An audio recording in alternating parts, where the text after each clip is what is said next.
Welcome to the Kings Road podcast. I am your host, the Aries Justin Younts, and I'm here with my co-host, CDCent, what's up? and I'm doing good. And we are here to change your view on professional wrestling. We are the Kings Road podcast. And what do we have in store for you today? We're talking Stone Cold Steve Austin, specifically 1996. Around Current this buried time, alive. uh, around this time, we get, in my opinion, the greatest split screen segment of all time. Um, yeah, you go ahead. I'll give you this one. Wait. Are we at? Yeah, Does the split screen? Yeah, the split screen yeah. happens right before. Yeah. Okay. Yeah. No, this is well, not just the split screen. Let's talk about he's in the studio, and then they show Doc Hendricks, who's Michael Hayes, for all those who know who the hell he is. What a stupid catchphrase name. But anyways, that's beside the point. He's running down the Survivor Series card. And you got Austin coming in, and he's like, "What are you talking about? Why am I here? Are you flying me all the way here from Texas?" And I'm here, and it's like, oh, Bret Hart's in his home of Canada, and they show Bret Hart. He's petting a cat. I mean, I'm gonna be honest. Austin should have been right there. He should have been like, "You got your little pussy right there." I mean, that might have been a step too far. They might have been thrown off the air back in '96, but he should have. I'm like, look at. And then he's got his two kids there. Also, he's got on an outfit. Bret Hart has got on an outfit that makes him look like he's got the Canadian tuxedo on. He's got jeans, But a blue shirt, and flip flops. And I'm like, okay, awesome, but now man. while we say this, it's authentic to who Bret is, No, it really is. and that's why it worked. It works, but Polar there's opposite. a lot of ammunition for Polar Austin. opposite of what Austin is. Yeah. He's got his children there, and you can see Austin. He's got his hands like the mannerisms, like he's like the mannerism. Like it was hilarious. answer him. I love that. Like nobody was doing that. Nobody was doing that kind of stuff that Austin was doing.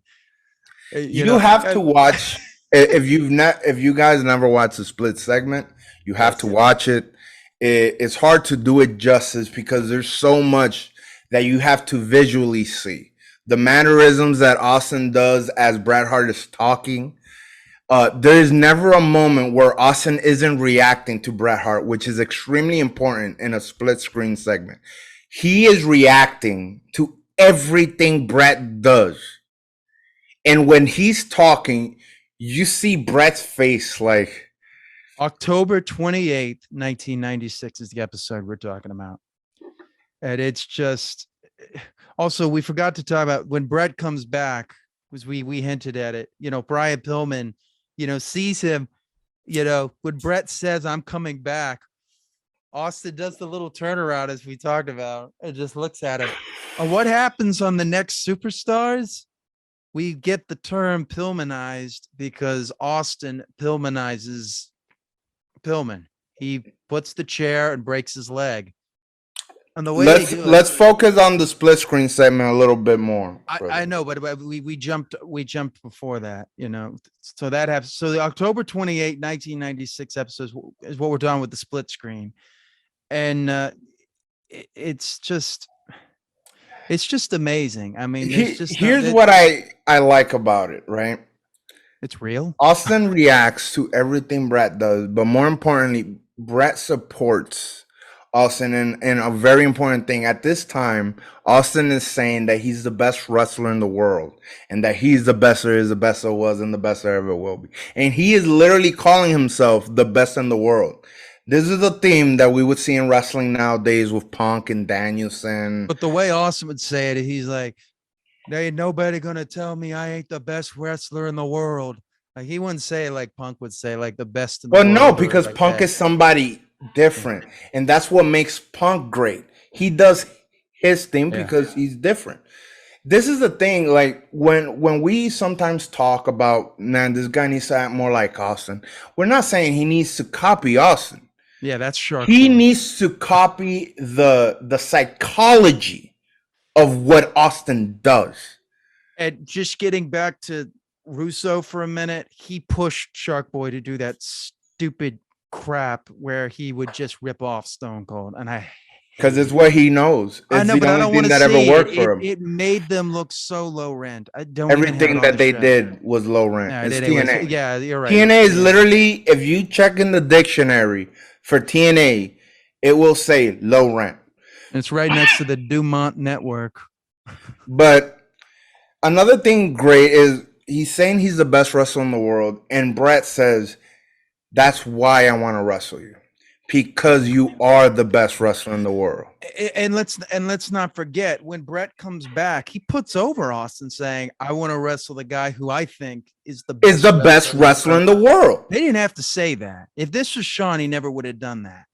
Like, that's Bret being a professional, giving Austin a boost in the eyes of Bret Hart fans who might not be paying attention to what Austin's doing right now, and saying, this guy's for real. Look at him as the best. And even if you didn't like Bret, you will still take it serious because of where he was positioned.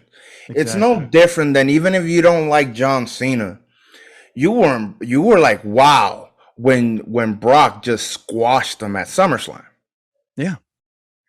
You know, nobody was, I mean, they undid it by, okay, yeah, but I'm saying for the moment. As usual, WWE does something great, and then let's screw it up within a month's time. We'll do the rematch. I mean, yeah, it would have been great. We would be talking about it. It's still a great moment, but when you look at it in context, they screwed it up. It would have been also so much more when he came back to have that rematch. Before the match in Survivor Series, right? They had a match in South Africa. Yeah, and it's a good match. It's a good match.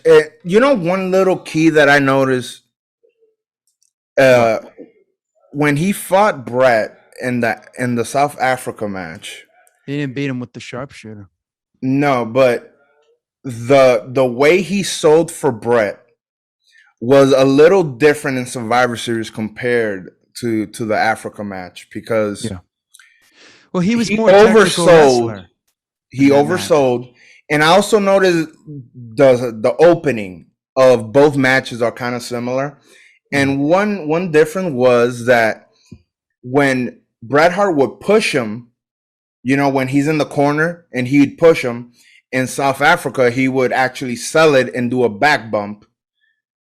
Yeah. And then come back up. And in Survivor Series, he didn't. He just got mildly pushed and stayed standing. Yeah.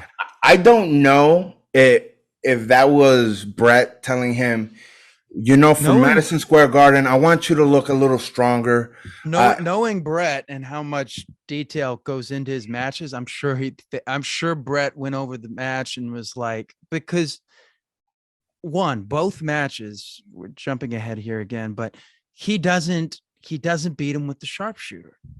No, neither one. So I mean, and that has to be decided. He barely beats him. And there was also a story involved in that he was a little rusty. Yeah, especially in Survivor. When we get to Survivor Series, we're jumping ahead. I can't wait to talk about that. But let's finish with the split screen thing. Yeah, I mean, just the way he's looking at him, the way he's doing it, and then there's a part where he says, "I'm gonna beat your ass," and there's a part where Bret tries to say, and he says, if Austin thinks he's gonna beat my pauses like that ass. So it's like he's looking for the okay from Vince. Like, are you sure I can say this? I gotta say this. At this time, Bret and Austin have become the biggest program in WWF. Like, it's not even close. Sid and Shawn are like, just who cares? Put it in context. Think about this. The Sid and Shawn feud at the time was the title feud, but more importantly, it was like what, a 2-year program that started in '95. It was supposed to be Vader and Shawn, but they didn't like each other. So yeah, but now that you're doing Sid, you put it in the context that they started this program really before WrestleMania 11 when he was the bodyguard, and then Yeah, they the like next night 5 power bombs the next night. So they literally had this as a long-term program that had 2 big stars. I mean, they saw it as a long-term program, but no, we're not The getting point being, they were positioned to be way bigger of a feud, but it could not compete. Nobody cared. Nobody cared about that match in Survivor Series. I mean, Okay, I'm not gonna say nobody. Sid had a lot of support, but that Austin and Bret Hart, the promo segments, the black and white promo segments. Now at this time, had they done the first black and white one where Austin's like pink and black tights? You're coming. What the hell is that? What the hell? You're black and white. Yeah, dogs barking, and it's great. You can, and a lot of the scenes from that video were used in the Titantron for Austin going forward. Why not? That's exactly Austin. I mean, he's got like a tire iron. He's like breaking shit. I'm gonna take 7 years of frustration out on your ass. And then he says, "You're coming back to defend the legacy." Stone Cold's gonna so great. It's like you lost to Shawn Michaels, the boy toy. And then he says, "I'm not no sexy boy." I don't say it's like the cause Stone Cold said so video where he's like, if you thought you came here for some dancing, and it's like, you bought that wrong damn video. But like what I love in the very end. Oh God, so good. You could finally go home to your family because you lost to a real man. He's not just doing a shot at Bret. He is literally going after the 2 top. That's how you do a promo when you're up and coming. You go for the top guys and only the top guys. Right there in that promo, he was cutting a promo on Bret, but he was also setting himself up for Shawn. Even then, and this is 96, they don't really have a real feud till maybe a little bit middle of 97 and in 98. And he already had this in mind. Now, mind you, he also mentioned Shawn in the Austin 316 promo, which is also a very important thing because he was going after British Bulldog and Shawn because they were the main event. Oh, yeah, from the get-go. Yeah. He from the get-go, he always goes.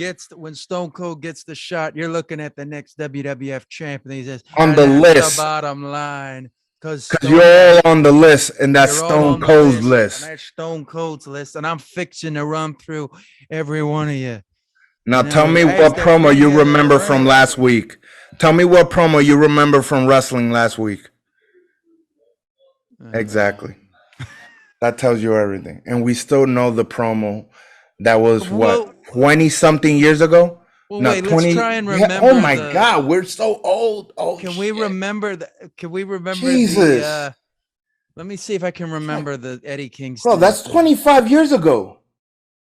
Yeah, okay. Damn. Okay. All right. Nobody cares about that. Damn. Damn, that that hurt. But so he does he so old. Kingston promo. Do you remember any lines from the Kingston promo? With Punk? Shit. I mean, it was good, but I'm trying to remember. Was good, but I can't. Why is that? Why can't remember any? Because could it be also we also have watched that promo? I don't know how many times, the Austin promo. No, so I don't think that's what it is. I don't think that's what it is. Because here's a question. Do you think you're going to remember the Kingston promo better in a week from now or less? Maybe they showed highlights of it. No. The problem is the Austin 316 promo is a promo you could literally give a college course on how to build yourself from here to here. have a goal. What's his goal? To be in the main event. What does that mean? What's the main event right now? Sean and British Bulldog. First two names that I'm going to mention. Why? Because that's the main event. That's where I want to be. Yeah. Yeah. Talk about a list of something that you plan on doing. That way the fan gets engaged and invested in something that comes out of this promo and what it is. The list.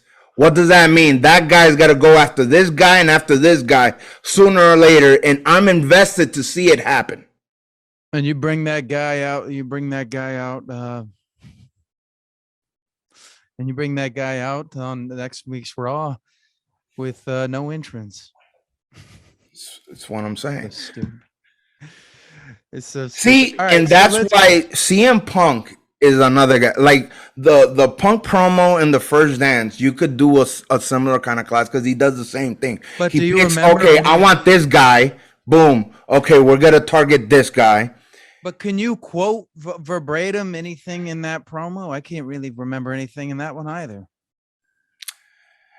I would honestly rather take the pipe bomb promo for that because it was because there's a clear goal being the WWE Championship, and you could do a parallel with the Austin 316 promo in that sense. You're putting this on top. You're going after Cena. You're targeting that. You're also kind of targeting Triple H and Vince McMahon. So that those are other feuds going forward. One of the things also, though, that I don't think gets discussed enough about Austin's promos and why we remember it is the cadence of the way he talks. It's very lax. It's almost Shakespearean because it the way he finishes a sentence and he goes on to the next sentence. I think that has something to do with it too. It's because you remember the verbiage. The verbiage is very lax. It's words normally used by normal people that it is very easy to remember. That's a problem with WWE's promos right now. But one of the things that, like, when we're doing our, like, is there any word Austin says in his promo that you need a dictionary to research? No, yeah, that's true. But when we, talk about Austin, we do his, we're doing the, the Austin impression. We're doing his cadence of how he says it. That's what's missing. None of those guys in Raw or SmackDown or anybody has their own cadence. The Rock has a very specific cadence. Ric Flair has a very specific cadence. Hulk Hogan has a Punk. That's what we're noticing. Punk, Danielson, not really. No. But that's what we're remembering. Like one of my favorite promos, does, do I think you can beat my ass? Hell no. Do I think you can beat my ass? Why, hell yeah. He's talking. You know what else I like? And now that we're talking about promos, you remember when Gorilla Monsoon says, "You're out of control. You're damn right." And I ain't give a damn about you. And then he's like, I got a bunch. You call yourself the Gorilla. I got, we remember it because why can't we remember? Like, does anyone really remember Shawn Michaels promos? No. Well, here's the thing, promos? Right? No. At the time, you remember I was a Shawn guy. I like Shawn more than Bret because Shawn's style was more cutting edge than Bret's. But do you remember? Give me a Shawn Michaels. No, I'm getting to a point. Okay. But with the benefit of hindsight now, honestly, I honestly remember more Bret Hart stuff.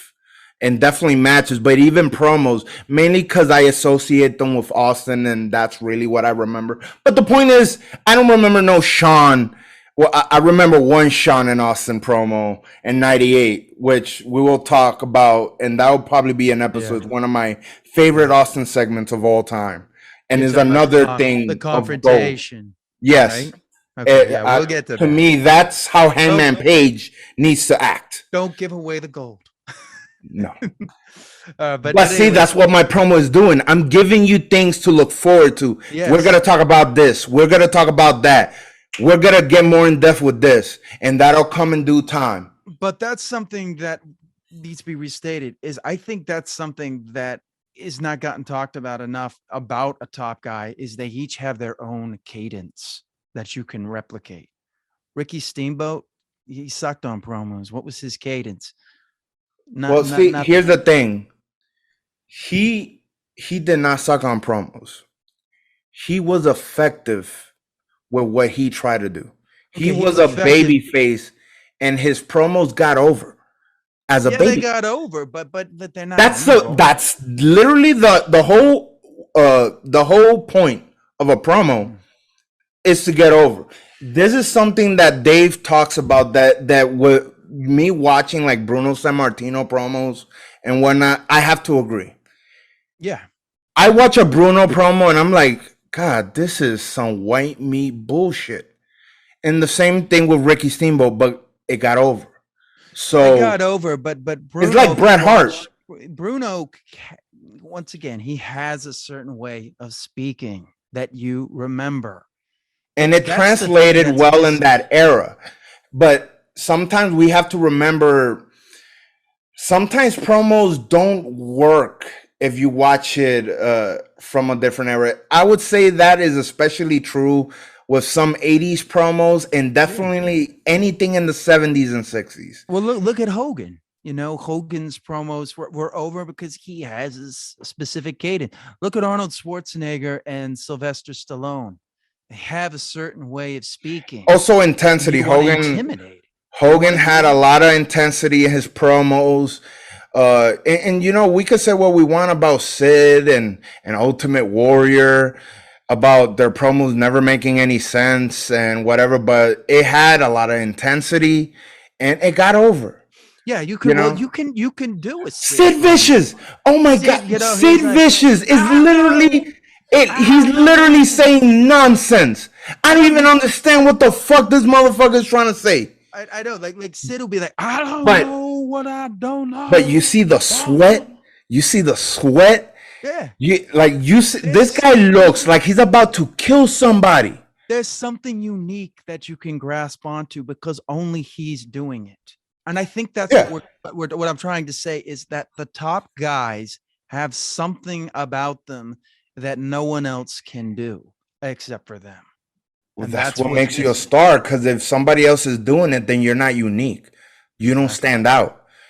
What do you do? It's like Austin when he spoke about talking to Vince McMahon, saying, and I believe it was around September, me watching.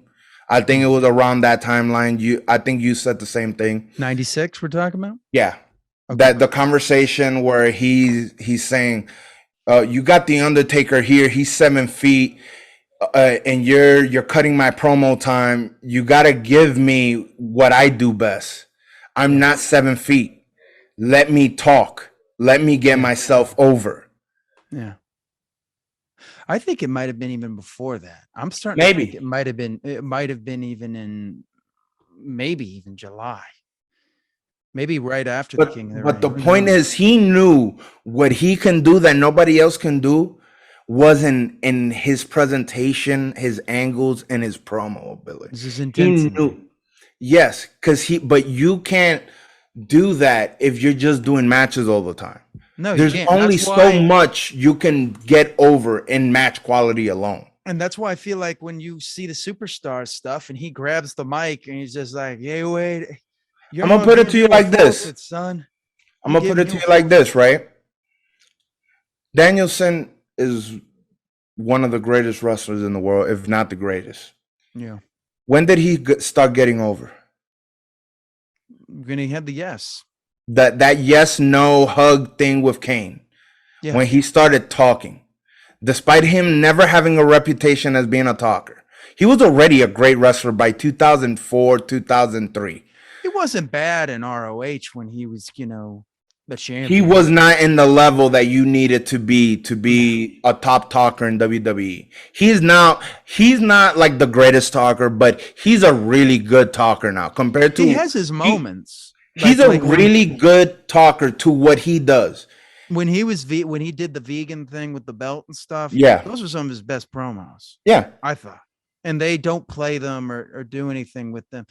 But the point is, there's all like as great as he was, without that ability to talk, the promo to connect, he will you can't go past a certain level. And Austin knew this and Yeah. had to have the conversation with Vince that he did, that a lot of guys should have with Vince now. Yeah, But what does Austin say? He says you gotta have that come to Jesus moment with Vince, and you gotta be like, you gotta talk to as he would say, the old man, and you know what's the tell him what you problem? are.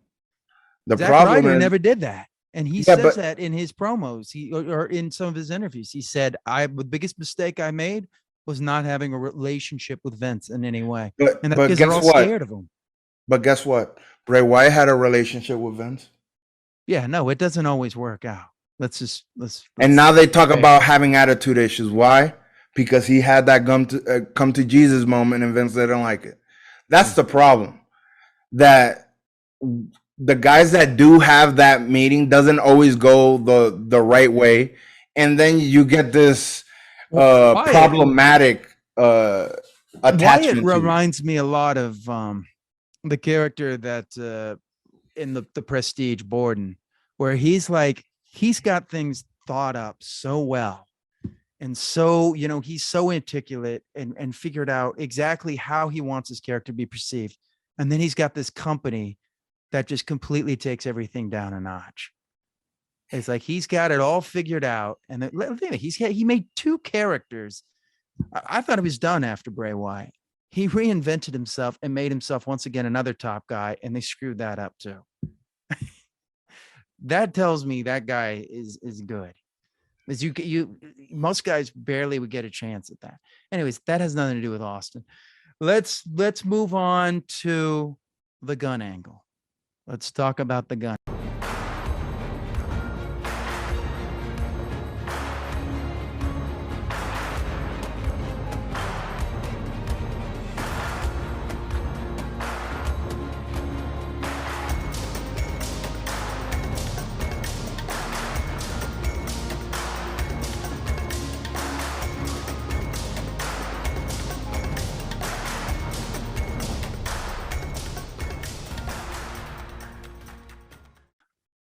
Now the gun angle. What do you think of this? Let's talk about it. Man, I don't think people will really understand how much in school we talked about this angle after it happened. Like, you never saw no fucking gun in wrestling. I mean, you barely saw guns on TV.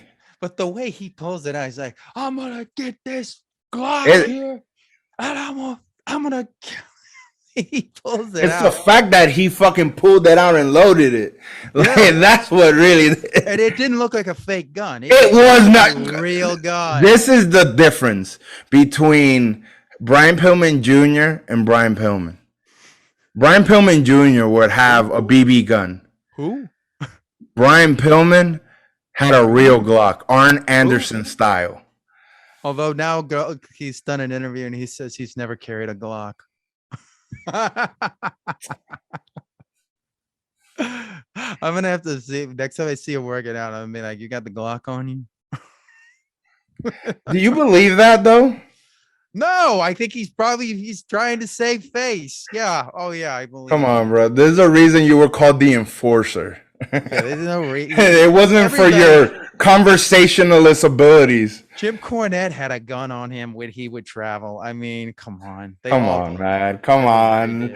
Come on. Other than maybe Sting. You're the enforcer. You're called the enforcer.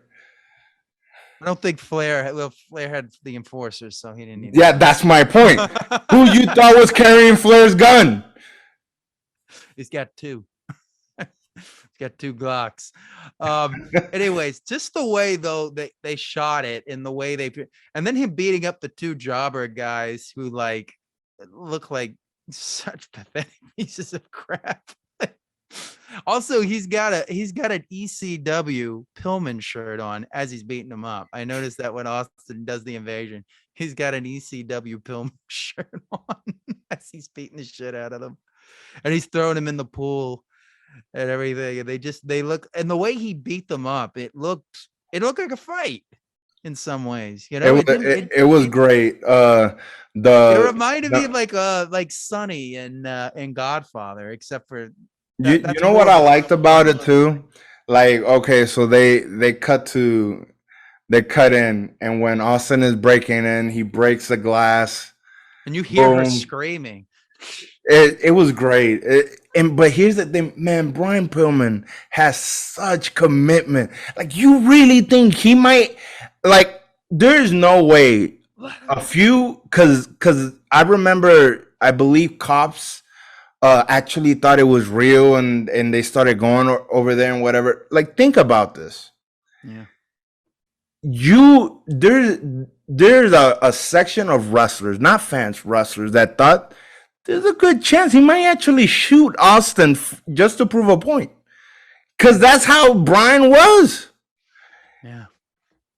It's such a good angle though. The way they film it and cut to black, it was like it looked real. Like they would never do it like that. Here, if they did it Okay, today, but Triple H would be didn't they say that the cut was legitimate?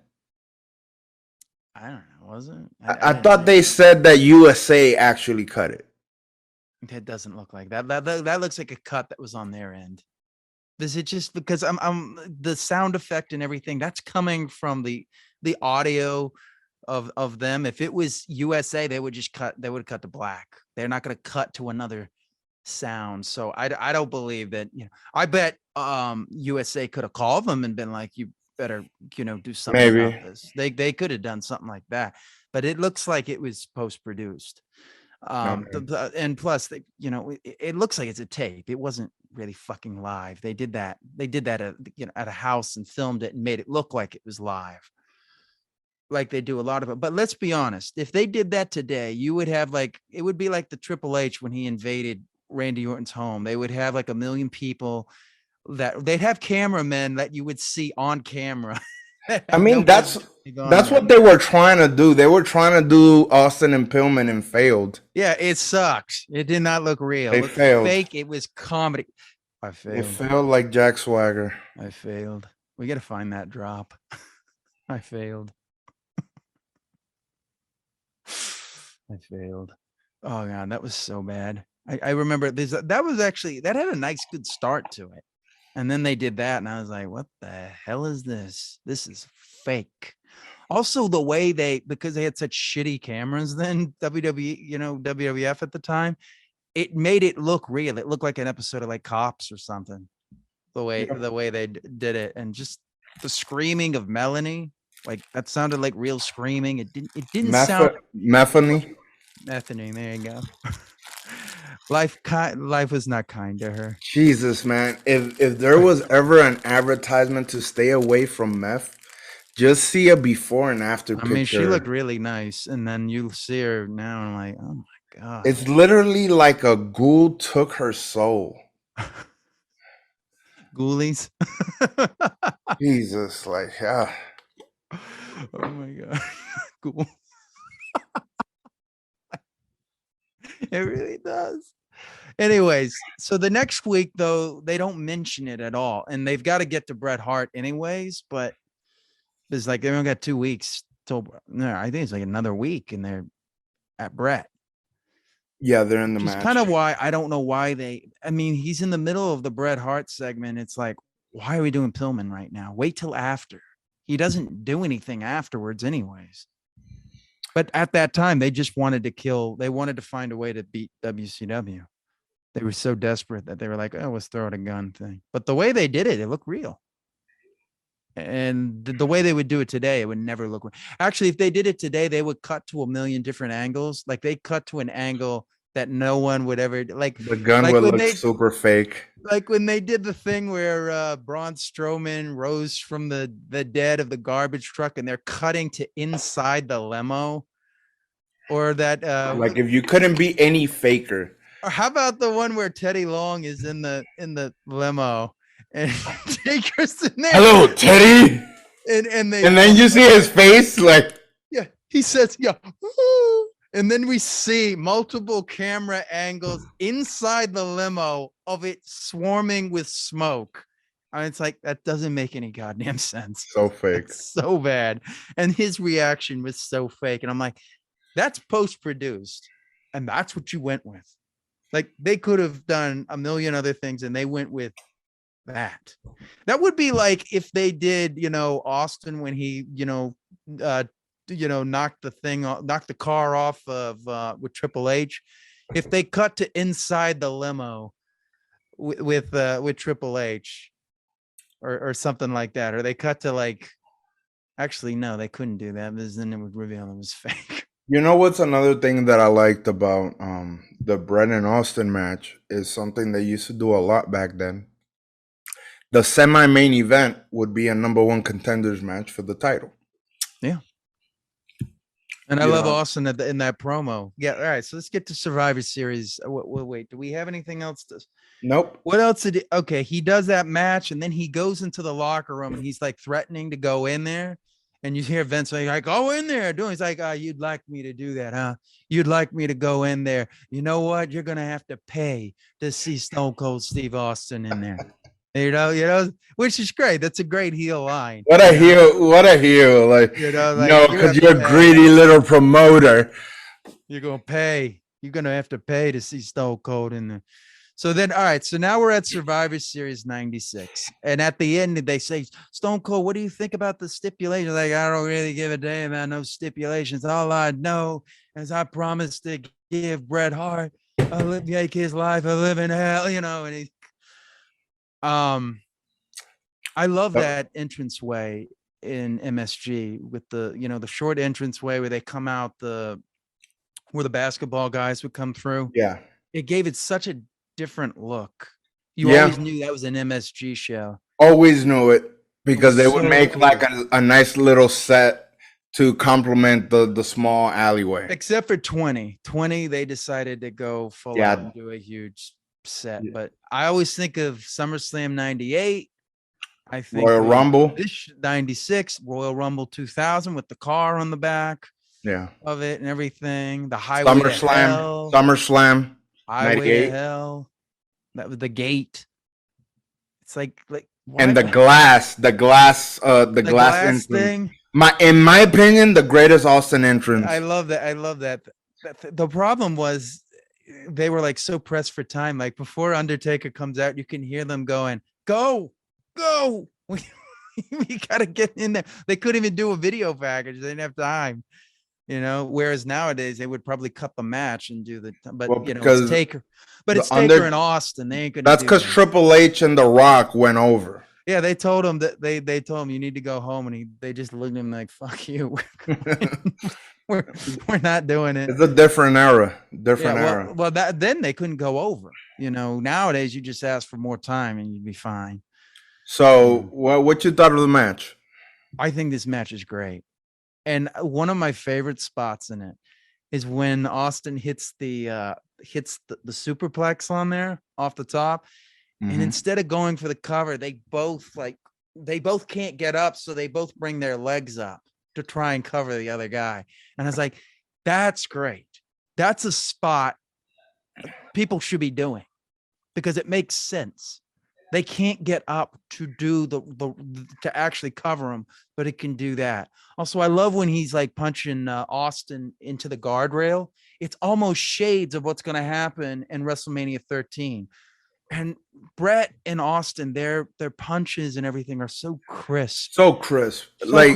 It's like Eddie Guerrero when he wrestles. It's like there's just this almost relaxing feeling of watching them because they're so damn good.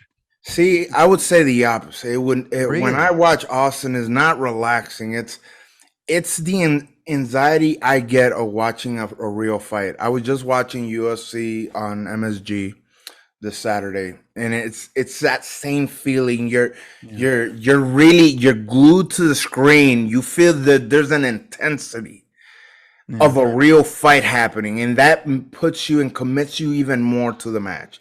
There are 3 points in that match that really stand out for me personally, or for the entrance. Yeah, when Stone Cold's coming out, you can hear the fans going. He's looking straight at the camera, Yeah, he does that like little thing. He straight looks at right the at camera them. with a sarcastic grin. I love it. And it's just like that is star power. It's all in It's the the eyes. little things that he's doing that uh, most wrestlers just don't get. It's those little things.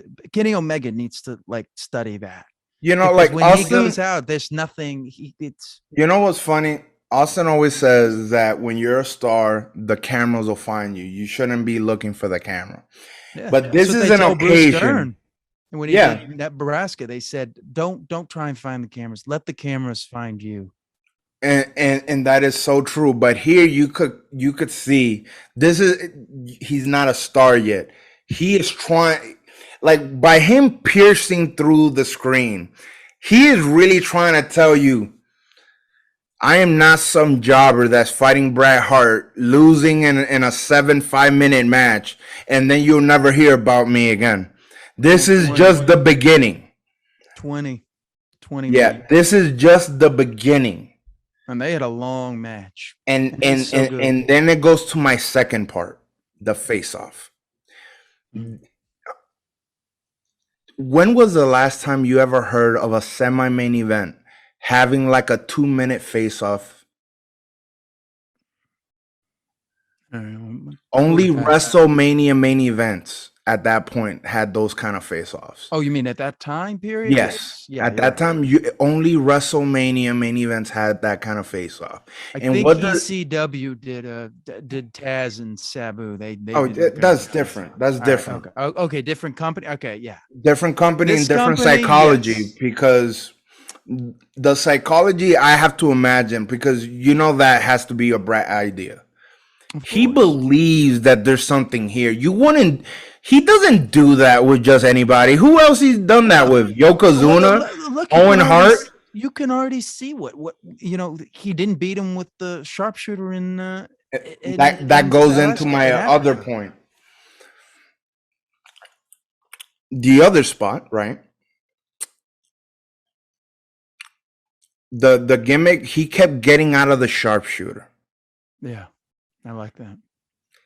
Meaning that this guy is not just a guy who's talking shit. The story was that he's been paying attention to Brad, been watching all the tape, and he's found out like the counters to the sharpshooter, and that Bret is rusty and isn't able to put it in right yet.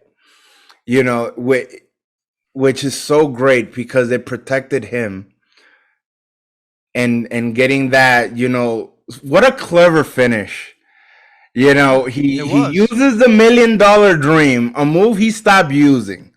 And the second he uses it again, he loses because of it. He got caught. He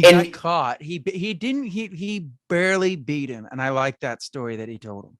But you know what is also the story with that move? That he could have kicked out if he just let go of the move. But he didn't want to let go of the move. That's another thing. Like I like that. And then the most important thing at the very end, after the match, Bret Hart is like kind of there wanting to like kind of celebrate. You kind of feel like Bret's like wants a handshake or whatever, and Austin's just looking at him and then goes out, and then he's just staring a hole at Bret Hart after the match. And then you hear JR, look at those eyes. This is far from over. Which is such a true statement. And another example of the breadcrumbs that Austin puts in front of you. Here's the things I liked about the match. One, this is Bret's first match in over a year, supposedly. We don't count. Technically. Africa doesn't really count because that wasn't promoted on television. Mm-hmm. So anyway, you can see him sucking wind and barely. That might be, since it's Bret, it could be by design, or it could be it's by design. He said he's commented on it. He said it was by design. He wanted to look like he almost died and could barely beat him, and that he was rusty. That's what it looked like. Yeah, that was by design. Also, which another thing that just talks about the genius of what he was putting into the match. Because those aren't things that a normal fan is going to notice. That is something that you put in because you care about it. Exactly. Also, the other thing I liked about this match, Austin's offense. All of it is designed to hit his head and his chest to warm him up for when he hits the stunner. Now, I which don't is like the only thing I don't like about this match is when he hits the stunner and he doesn't just, pin him. I know that the whole idea is that, that that was was a hiccup. I think that was the the only mistake. hiccup of the match. That was a hiccup. Like I I think they wanted to do something where he had him beat and he didn't take it. yeah, Is but that it what you're didn't saying? come out right. No. Like I think it would have been better if he would have done the stunner and then He could that have Bret kind rolled. of jumps out of the ring. Yeah, like he rolled out of the ring or he rolled close to Yeah. the ropes or something. Then you could have done the foot on the rope thing where like he didn't exactly kick out of the stunner. Now you He know got his what? foot on the It rope. would have been better if when he does the stunner and he's trying to get Bret to roll him, Bret rolls the other way to go outside the ring. They could have done that, but I think you kind of still need that visual pinfall references. I think that adds to it. But I think he should have just got his foot on the rope because then he doesn't actually kick out of it. He barely beats him. I don't like that spot. No. Like I like that spot sometimes. I just don't feel you should use it in a Bret Hart match because I think it's so overused in his matches since he has a submission finisher. I Yeah. wouldn't want to do it when the guy does a pinfall as well. Mm. Literally done in every Bret Hart match because that's his finish is a submission. So somebody's always got to hold the rope. And you also I got to don't do it know. when he's pinning. It's a good point. Yeah. I don't know. I don't know. I go back and forth. I got to think about that. You know That's why? Because done. the CM Punk and Cena match when he does the GTS and Cena rolls out, I thought was a perfect spot. They kind of did it with Darby Allin, but the Cena one was perfect. Yeah. I wish they would have done something similar to that with the stunner. They But could have like, done that. I don't know, but I think Bret probably looked at that as like that's a cheap way to get out of it. yeah, He but putting doesn't. your foot on the rope is a cheap way. I know that's my idea, and you're right. He probably didn't want to do that either. I don't know. I'm trying to think why.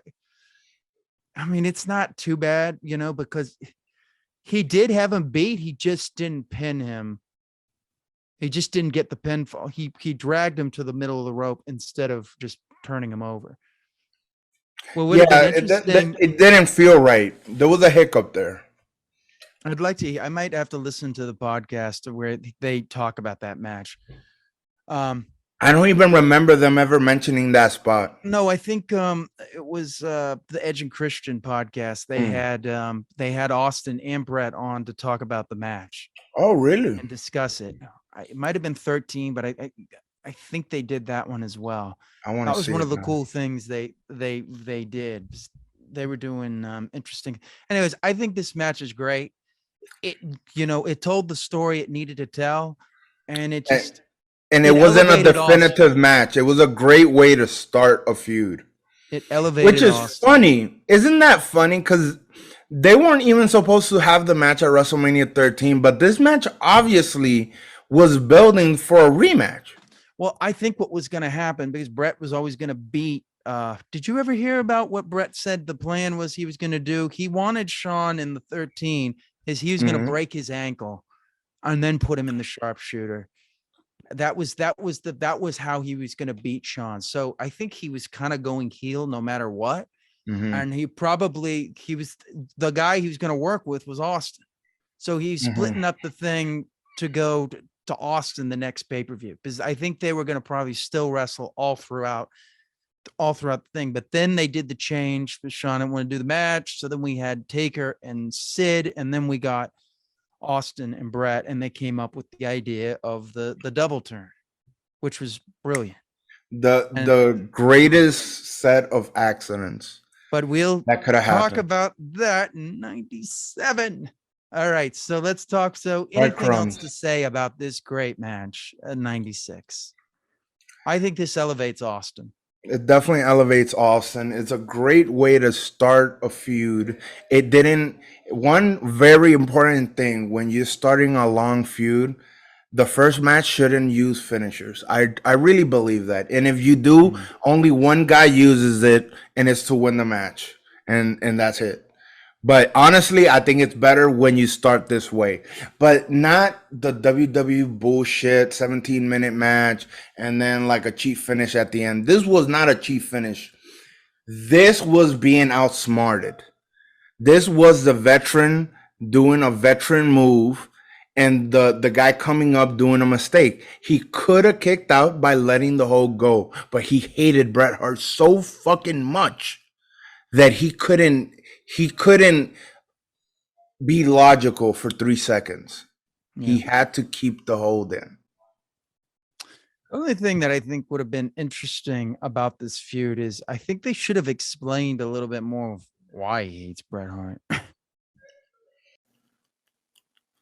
So I see you listening to CDCent and the Aries, but maybe you're sitting there thinking that you have what it takes to make your own podcast. Well, I know you've heard of Spotify, but maybe you haven't heard of Anchor, which is owned by Spotify. And bro, believe me, it's the easiest way to make a podcast because it has everything you need all in one place, and it's absolutely free. Believe me, Anchor has all the tools that allow you to record and edit your podcast right from your phone or computer. When hosting on Anchor, you could distribute your podcast on listening platforms like Spotify, Apple Podcasts, and more. So remember, download the Anchor app or go to anchor.fm to get started now, or best believe we'll find you.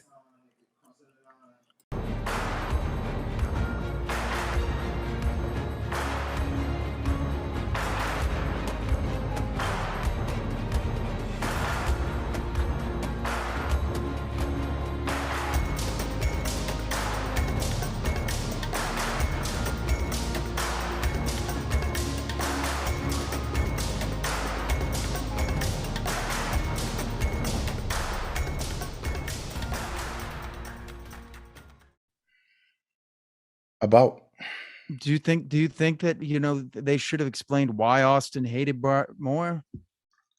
no, I think that's a problem. Yeah. WWE does a lot, to be honest. You don't Explain need it to too over much. explain stuff. Okay. I don't like you. Why?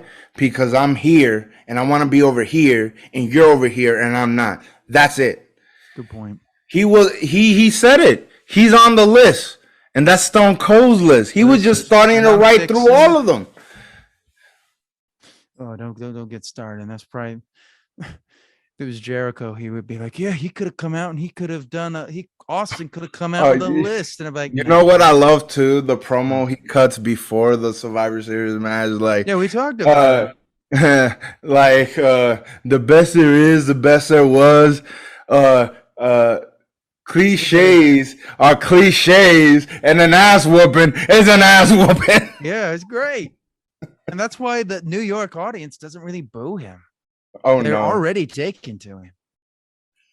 And they're already taking him. All right, so we're done with Survivor Series 96. So then the next night, Austin is facing Mankind, and he gets attacked by Mankind in the entranceway, and they have like a little brawl or whatever.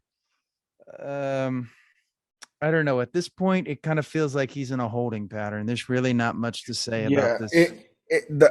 I feel that it wasn't even around this time. It's literally after he won the King of the Ring. Every match you see him on Raw is against a main event guy, but it's a guy that Vince still sees above him. So he isn't going to have him beat him, but they're not ready to beat him yet. So you get this dirty finish, which is fine if you do it every now and then, but it was a pattern, like you said. Shawn, DQ. Taker, DQ. Taker again, DQ. Mankind, DQ. Well, I talked about it. It's the repetitive matches. This is the problem WWE has today. They just continue to run through the same. That's what I love about Bret. Bret was like, we're not going to run through them. But see, and the one thing is, that's not a problem when Vince believes in you. The problem is he didn't believe yet. You can tell. Because the fact that he couldn't even beat Mankind, who he didn't really think that much of at this point, told you he still wasn't comfortable yet One with thing with I've always Austin in that main event slot. One thing I've always wanted to know is like, when did Vince turn the corner on that? Was it? I think it was probably the success of the Austin 316 shirt. I think that was the thing that went. You know what I say? Because What do I say? If it don't make money, it don't make sense. Yeah. And there's one thing that Vince does react to is the merch numbers, rating numbers, and pay-per-view numbers. Survivor Series did well, but that wasn't going to be enough because they were going to attribute that to Bret. But once they started rolling the shirts and saw everybody wearing them, that's when it became undeniable.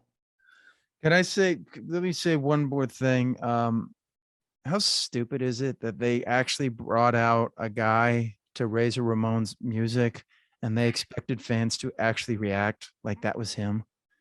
Like, if you watch that segment, they actually thought. And they buried JR's credibility with this shit. Yeah, because he says on there, I've got the biggest scoop of the year.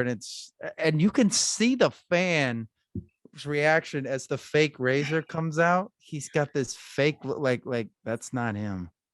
And then they have Kane as Kevin Nash.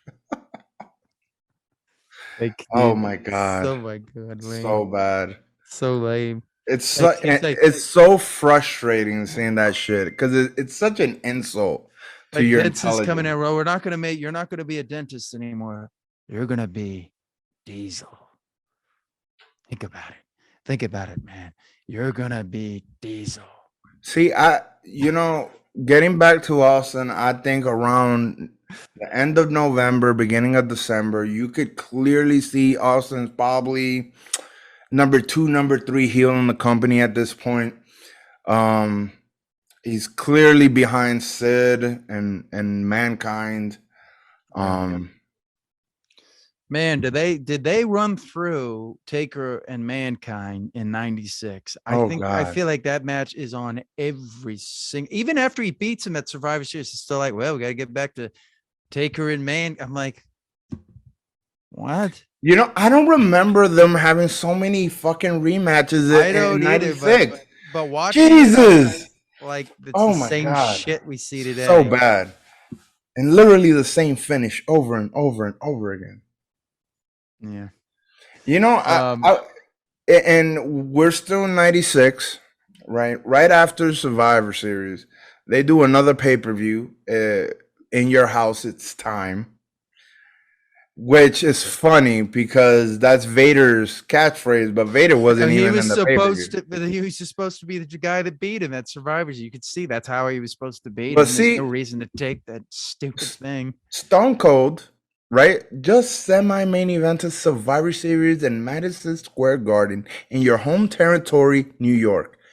He's in a dark match. But to be fair, in your house, against Goldust. Don't say Sean. Sean was champion and main event at WrestleMania. He was a star. But that's not the reason. In Your Houses were only fucking 2 hours. That's the problem. Which is that's okay. Let's look at the card of this In Your House, right? Have the card. In Your House. In Your House. It always sounds so lame. In Your House. It sounds like such a Vince thing. It's in your house. This is the card, right? Here's a card. The Rock versus Salvatore Sincere. Disqualification. 6 minutes. Wait, who? Salvatore Sincere. This is a Salvatore Sincere. He sounds like a stereotypical Italian guy. Flash Funk versus Al Snow, Leaf Cassidy. You telling me Austin couldn't be in that position? Dude, this pay-per-view looks like shit. Owen Hart and Bret Hart versus fake Razor and Diesel. You telling me Austin can't be in this? You mean British position? Bulldog? It's British Bulldog, not Bret Hart. I said Bret Hart. Yeah, you said Bret Hart. It should have been Bret Hart. Would have been a better match. Mark Merrill defeats Triple H by count out 13 minutes. You telling me Austin can't take this position? The Undertaker versus the Executioner, who is really Terry Gordy. I know. In an Armageddon rules match. which I is never just even a know. Texas death match. Yeah, what the? Oh, is that what? I've never Yeah. watched this pay per view. I'm gonna be honest with you. Okay. So Psycho Sid versus Bret Hart, which is the only interesting thing on here, is they okay. teased the deception between the two. So I will. I didn't know Terry Gordy was the executioner. I You won't didn't say know that? anything bad about it then. But He wasn't in okay. a good place. This was not the Terry Gordy of Yeah, yeah, yesterday. I get it, but let's say it's an Undertaker match, whatever. That position is fine. But Mark Merrill, Triple H, Owen Hart, and British Bulldog, and Fake Razor and Diesel, Flash Funk, and now Snow, The Rock and Salvatore Sincere, and you telling me you got to put Austin in the fucking dark match against Goldust? Why is that not? Why is that match not even on the pay per view? You might as well have had it on the pay per view. Well, all right, Stone Cold Steve Austin and Goldust are both heels at this time, so they probably don't want them on the same show because they got nothing else to throw out. So that's Okay, probably why it's dark. okay, now so here's an idea. Why don't you Bacchus. just have Austin beat Al Snow and replace Flash Funk? I don't know. I don't know why they did. I don't know I'm why just even saying. this show looks like shit. I know it's just to me that struck out as really weird that you didn't put the guy in your semi-main event who's still up and coming on the pay-per-view. You would think he would want more exposure. You would want to expose him a little more, but whatever. And isn't the next night? This is when was it Austin and Vader are having a match, and Bret comes out. He puts the sharpshooter on him, Yeah. and he lays it in on him like thick. Yeah. Like that's the I love the execution interferences right they there. would do with each other. That So was real. great. All of them are so Oh realistic. yeah, we didn't talk about the other thing when Austin came out and what was it? He hit he hit Bret Hart and then he hits Bulldog, and they were gonna start. Actually, that's what they should have done. They should have done Bulldog versus Austin. They were gonna Yeah. have a There you feud. go. See, I'm right. I don't know why they didn't do. I don't know, dude. I don't know why. They're stupid. I don't know why Austin should be in the main now. The interference angles Brad and Austin are doing are great. So realistic. They always catch the interference late, which I like because in real life, if somebody was coming and interfering, you wouldn't have a camera already ready. You get what I'm saying? You maybe you wouldn't have a guy come out in a blue raincoat like I'm watching right now. Oh Like my you God. remember when the Shield came out the first time? Yeah, remember They originally they were gonna have batons and actual shields. But if you remember, they didn't show them coming out immediately. They did it No, it was after they great. already came in, which is how you should shoot it. And that's how every interference angle that Austin and Brett had in December, Well, here's the same problem. shit. WWE always cuts to that, that angle when interference is going to come in where you can see the ring and you can see the entranceway there, and you always know that's the problem. They use the same angles. So you get associated if you're smart, you can see that like, oh, that's where Okay, they're getting entrance is ready coming for in. an entrance. You could see why they're doing that. Whereas, But with the Vince Shield, knows that. He but with knows the that, and you Shield, know he knows it they because he just dragged them sometimes out of the deviates. ring. Yeah, with the Shield, they just dragged him out of the ring, and then they brought the camera to him. And you're right, Which shows that he does know this stuff. He just refuses to acknowledge it unless it's a guy he really likes. Yeah. All right. Anything else to say about Austin's 96? I think at this point, he's already Steve Austin, and you should have already put the title on him. Well, I say by December 96, Austin was looking really good. Sable was starting to get over. Merrill was starting to really be a jobber. Why do I mention this? Because the first person that took a stunner in King of the Ring was Mark Merrill. And the first guy that got a guaranteed contract was Mark Merrill. And I, for some reason, have always had him in comparison with Austin because there was that parallel there. You know what they wanted? They wanted to do his Johnny B. Bad gimmick, which was him because he looked like Little Richard. and they Yeah, couldn't he do was that. athletic though. He did some Yeah, good he was moves. good. No, he's not bad. That's why I But think he should have his stuck with girl the was a bigger wild. star than him though. But That's he just should have it. stuck with the wild man gimmick because at least it gave him person. When he becomes a boxer, he becomes a joke of nobody cares about He him. was gonna be a joke regardless because But if he he was had the wild personality. man, what made him a joke is that Sable was a bigger star than him, and that was true as the wild man. But no, but you can really see it when he starts becoming the boxer. He comes out like with a stupid do rag on. He looks like Yeah, an but I'm idiot. gonna tell you, I just finished watching those December shows. He already was starting to lose reactions. I remember Yeah. seeing a segment where he's walking Sable I to, don't I know. think See, for see, that, I didn't pay attention to Mark Romero because I don't give a well, fuck about it's Mark because I Romero. drew that parallel because he's the first guy that took the Stunner and King of the Ring, Yeah, and yeah. you just see Sable getting the reaction and you see him so mad about it. And Let's then say Austin comes this: out and whoops his ass. how many times they had no idea what to do with Sunny? She's in like 50 different Interview guys. segments, The Smoking Gun. commentaries. She's in commentary. They've got her teased with The Rock. They've got her teased with this. She's bringing in Bull. I'm like, what is this? They had no idea what to do with her. She's talented though. She was She really is good. talented, but like, this is not the way to use her. No, but they A didn't know how to jobber use tag women back team. then. They did it. Honestly, like What do they Sable do was the now? first chick. Sable in China to me and Wendy Richter were the first women they ever really used well. And Miss Elizabeth. Yeah. I don't really think they've used that many good I women just at that remember point. China, people that like didn't even watch wrestling would be They like, knew what is her. that? What is that? That's how big of a star China was. People Yeah. don't realize that. Like she was like everyone knew. She was up there with Austin. I'd say she's over Sable because like everyone People knew her. people don't know this, Guys outside but of wrestling knew Sable, but it wasn't like women knew China, men knew China, children knew China. It was kind of amazing how yeah, over she like was people by need to put this in 99. context. In 98, right? The biggest star was Stone Cold. Yep. No surprise. Really? But in terms of ratings, the ones right behind was Sable and China.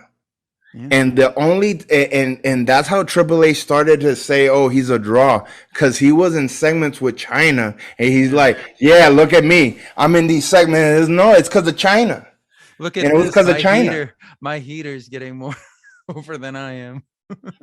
because she was more unique than he was. He was just another big blonde guy. So, anyways, what else do you want to say about 96? Let's put a bottom line on this. So we just talked about Sable started getting over, who to me was the female side of the Attitude Era to Austin. I do associate Sable and Austin a lot. I'm not gonna lie. When I think of the Attitude Era, some people won't understand this, but when I think of the Attitude Era, I think of Austin and I think of a Sable poster in leather or that shiny patent in leather or whatever thing she had Sable on. Unleashed. Yeah. But like a Video, the which is such a poster boring and Stone video. Cold. That to me, that was WWF 1998. Sable, not The Rock, not The Undertaker, not the Sable and Stone Cold. Rock And doesn't really Sable become a star wearing till 99. and Sable wearing Stone Cold shit to sell Austin merch, which was great. Rock wasn't a big star really till 99. He was a Yeah, jobber in 99. that's what. Yeah, like he was getting there by mid but 98. He was getting there, but honestly, I don't think he was fully there till 2000.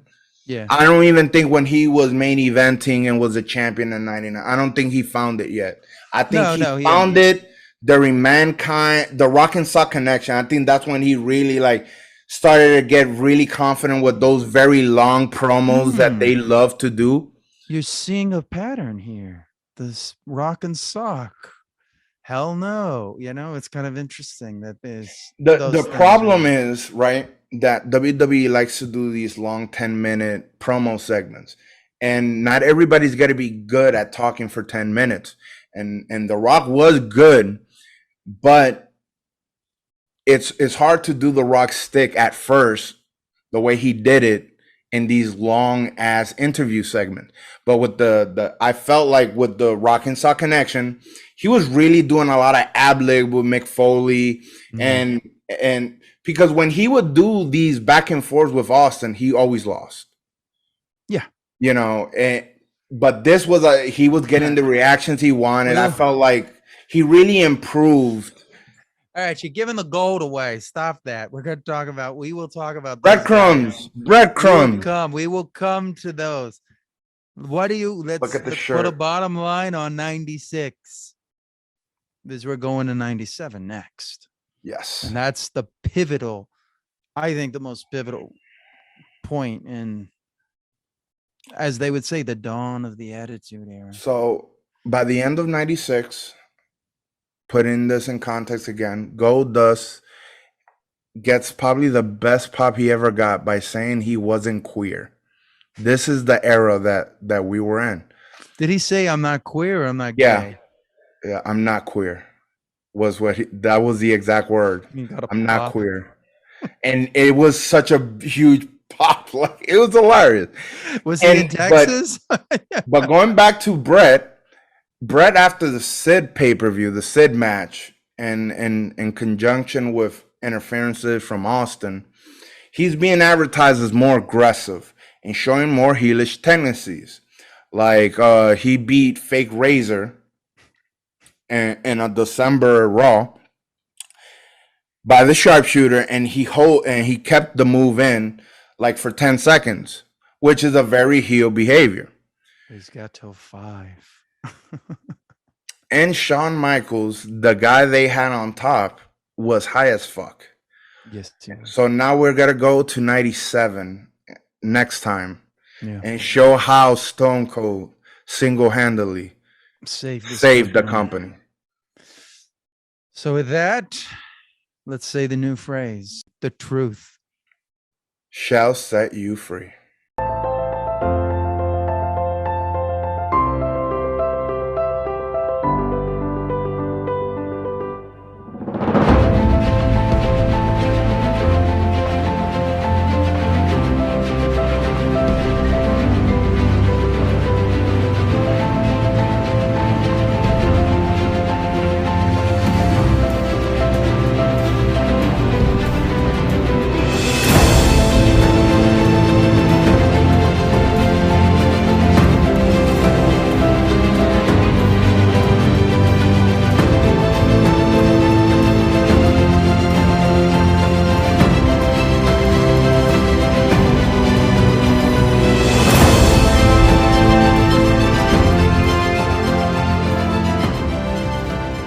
Thank you for watching the Kings Road podcast. You can subscribe here. To get the latest clips and news on the show, or like us on Facebook.com/Kings Road Podcast, or email us at podcastkingsroad@gmail.com. Also, check out our Instagram at Kings_Road_podcast and our Twitter at the KRP Podcast. Thank you.